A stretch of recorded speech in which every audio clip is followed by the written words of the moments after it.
Welcome back for another video. I'm Eharbad, a free-to-play endgame player in Raid Shadow Legends. Today we're going to discuss how to build a cleanser. For a while now I've been wanting to continue the Arena series. We last looked at how to analyse your roster and narrow your focus on which champions to use for your tag Arena teams. And now we are going to start discussing how to build them. One quick disclaimer however, this video is not aimed at players who are pushing Platinum, as that requires a very different mindset and consequentially very arena focused builds. This video is designed to help players progressing through silver and gold in tag team arena, and who want or need their champions to be both usable in arena and elsewhere in the game. Right then, so back to cleansers. The way I use my cleansers is to be speed tuned in a go second team. The cleanser is fastest, followed by a support style champion to buff the team. Typically this champion might have block debuffs and damage increases, such as Duchess, Siphi, or Brogni.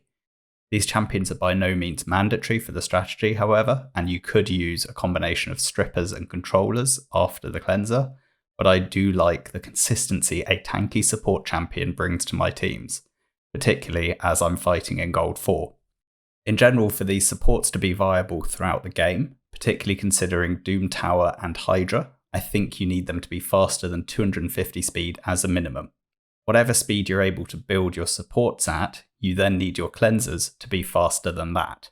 We're going to build our cleansers in either Untouchable, Immunity, or Stone Skin, as it's imperative to ensure that your cleanser cannot be crowd controlled prior to using their ability to cleanse the team. So effectively, when building the cleanser, you have to solve simultaneously what is the maximum speed you can build a tanky cleanser at, and what is the maximum speed you can build a tanky support at, such that the cleanser is faster than the support. High effective HP is very important for your cleanser. A dead cleanser cannot do their job.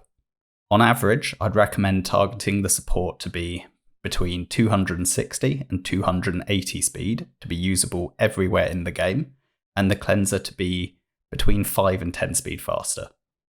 You can narrow that gap to just 1 or 2 speed difference if you're not using Cycle of Revenge. I've found using Cycle to be a little inconsistent in this fashion and sometimes messes with my turn order even with a 4 to 7 speed difference that I have between my cleansers and supports. So let's look at the combinations I currently have. I have Wither and Duchess 1 as a combination. I have Mithrala and Duchess 2 as a second combination. And these are the two combinations of cleansers and supports that I use most often. But I have also made it such that Sky Touched and Brogni could be used if I needed a third. However, neither have been built with my best gear. Particularly Brogni is in dire need of some love. Right then, back to the focus of the video. Wither had to be built faster than Duchess 1, and my Duchess is particularly quick at 290. As a consequence, I had to build Wither faster at 294. I then was attempting to build high effective HP and as much resistance as I could fit in given these constraints. Currently the resistance is too low to be useful in Arena, but I do intend on rebuilding Duchess 1 a little bit slower to say 280 speed, which would enable me to pump with his stats higher. Speed isn't everything anymore in this game. So if I were to want to build a cleanser such as Wither, typically I'd start with Hell Hades Optimizer in balanced mode. I would then set the minimum glyph levels that I would be willing to use, given that we're ultimately going to be looking for a tanky build with high speed and resistance. I'd then set what artifacts I want to use and exclude certain artifact sets that I might not want to use in the build, such as Reflex, Relentless, Stone Skin, Protection, anything that I don't want to use an offset piece within this build, because I maybe want to save that gear for other champions and other builds. So particularly Reflex and Relentless for Hydra, and Stone Skin I want to keep the best pieces for dedicated Stone Skin builds. At this point I would want to find out what is the fastest gear that I have available if I were to build an Untouchable set, and that is 321 speed. Now, we don't need that much, so we know that we are able to do the build in the first place. We know we can succeed in a build.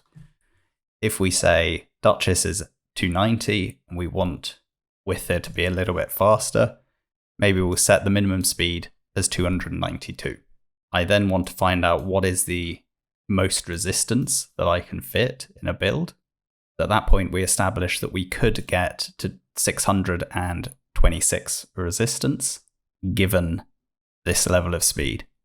Given that we have quite a lot of builds available around above 600, what I would suggest we now do is go to survival mode, because the last thing I want to do is solve for effective HP.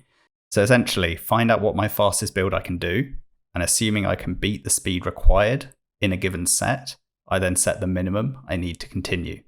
Otherwise, I have to rethink the set being chosen. With my minimum speed added, I'll then solve for the highest resistance that I can achieve given that set, given that speed. Knowing the limitations of my gear, I can then set a suitable minimum for the resistance, where multiple builds are possible, and finally solve for the highest effective HP. And in that instance, we'll now go to survival mode. So now that we're solving for survival mode, we know we want a minimum of 292 speed, 600 resistance, and then let's see what is possible. This effective HP solution is quite slow. You can speed it up a lot if you lock in your jewelry first. And obviously, if you dictate more acutely what set combinations you want, it will also speed it up considerably. So with that done, we can see multiple builds that would work for this set of criteria, and any one of these builds would be perfectly viable. What we could say overall is if we're not happy with the level of effective HP given by the builds, we can then reduce the resistance required and resolve and see if we get a build that is more to the level of effective HP, a level of tankiness that we want. So I quite like this multiple approach of understanding the gearing that I'm looking for and then running multiple passes of the optimizer until I find that balance that I want. Essentially, this way I can control multiple dimensions of my build whilst extracting the absolute best from my gear. Essentially, we could replace the gear that's currently on Wither for a build that has similar speed, similar effective HP, and pump up the resistance another, nearly 200 resistance more. I'm not going to actually enact these builds now, as I have a bigger rebuilding plan to do at some point, and I won't start with Wither as the initial rebuild. My intention will be to rebuild both Duchess first, then Mithrala, then Wither. So I want to rebuild that combination of cleanser and support in one go. So I don't really just want to cherry pick and just rebuild one champion at a time. Those four have to operate as a unit. So I want to rebuild all four of them sequentially. Whilst on Mithrala, I knew I wanted high accuracy, reasonable resistance, the suitable speed, and high effective HP, given the speed threshold that I required. I actually built Mithrala before I built Wither, so at that time my absolute best untouchable gear was used on Mithrala. So similar to that example that I just worked through with Wither, on Mithrala I first determined that we could reach the speed required and then solve for maximum accuracy. I then set a minimum accuracy below this where there was a large cluster of builds. I then solved for the maximum resistance given the speed and accuracy thresholds, and then once again set a minimum resistance below that level. Finally, I then solved for the highest effective HP in the knowledge that I would find builds with the requisite speed, accuracy, and resistance. If the effective HP wasn't high enough, I can then reduce the minimum accuracy and resistance stats required until I find a build overall that I'm happy with. I could have instead solved for effective HP initially, and then set minimums for both HP and defense, and then solved for resistance, given the speed and accuracy thresholds that we'd already established. You can do it either way. There is no one approach that fits all, but the methodology that I've shown in this video is the way that I like to do it. I found this structured approach to building champions is extremely strong, and I do recommend it. So finally, let's just show a couple of video examples of these cleansers in action. Right then, we're going to play it quite risky here. I am unusually going for speed versus speed. My rationale here being that I doubt Trunda is speed tuned to Lydia. So either I should be able to cut in after Lydia goes, or I might even win the speed race overall, because I suspect Sify is probably this account's fastest champion. It's a bit risky though. I have Lydia and Basher to both counter Cardinal, just in case. But the main reason I picked this team matchup is that we get to showcase both cleansers in action. So we have a Kymar sleep that we need to cleanse. So I typically will run Mithrala against a Kymar, as unless the Kymar has increased accuracy, Mithrala will not get slept or stripped by Kymar. I then going for a slightly riskier double attack option, as I think this Sify is going to be pretty tanky, particularly with the Vouch Shield. And the key to me winning this fight will be to take down Sify quickly before Rotos gets going. So I really need to get that Sify killed. So I've got two champions that will do good damage on their A1s.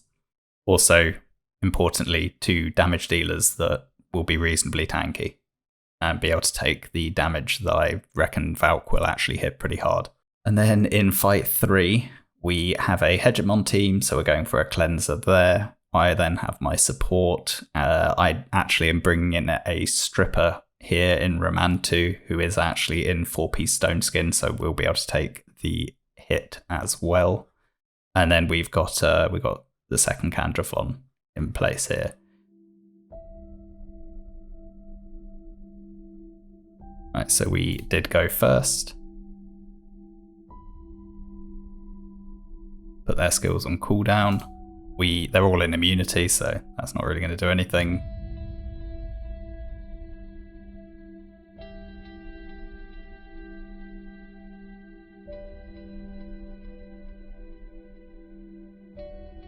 The damage done, and then at this point we'll be looking for Lydia to block the Cardinal revive, as Basher's ability will have cooled down, so Cardinal will have revive available, but doesn't matter because Lydia blocked it instead. So we got the win on fight 1.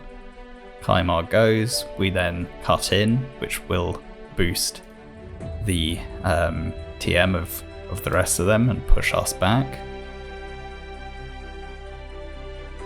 We survived the initial Rotos hit. It was a bit of a concern, we definitely needed to. Sify being in Stone Skin's a bit of an issue, to be honest. I hadn't envisaged that. We're now slightly up against it.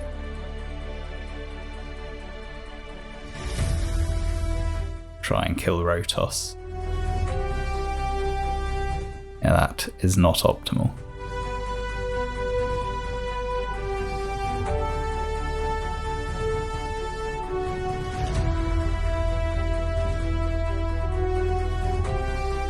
Right, let's see if we can get some kills here.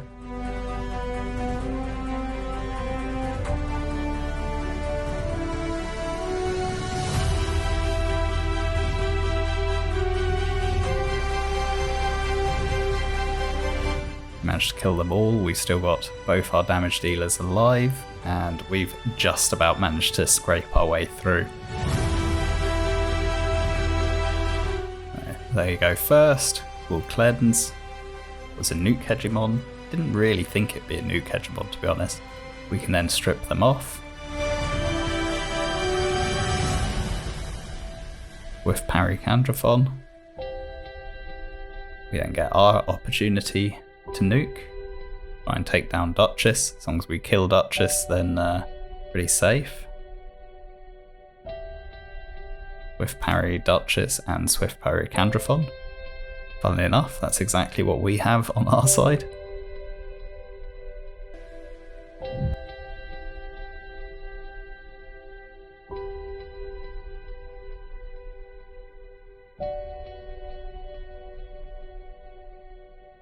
I'll hold off the cleanse.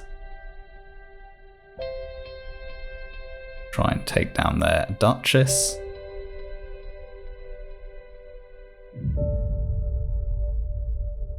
This time I'll cleanse. Buff my Candrathon. Go for the A2 and then fight is ours. So it was not the cleanest of fights, but I did want to really demonstrate the use of the cleanser with support following up and how we're able to counter threats such as Kymar and Hegemon in this instance. So overall, I hope this video has been helpful. It's not the most straightforward of videos to put together, and it's probably not the most straightforward of videos to follow along. I've tried to make it as coherent and structured as possible, and I hope it will help you when you want to build or rebuild your cleansers in the most efficient manner.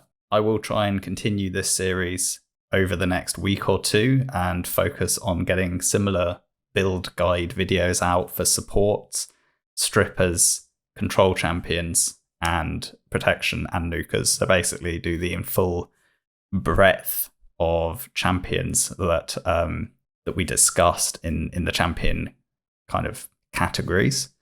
And I'll try and show in each of them multiple examples of champions that I use regularly and why I've built them in the ways that I have.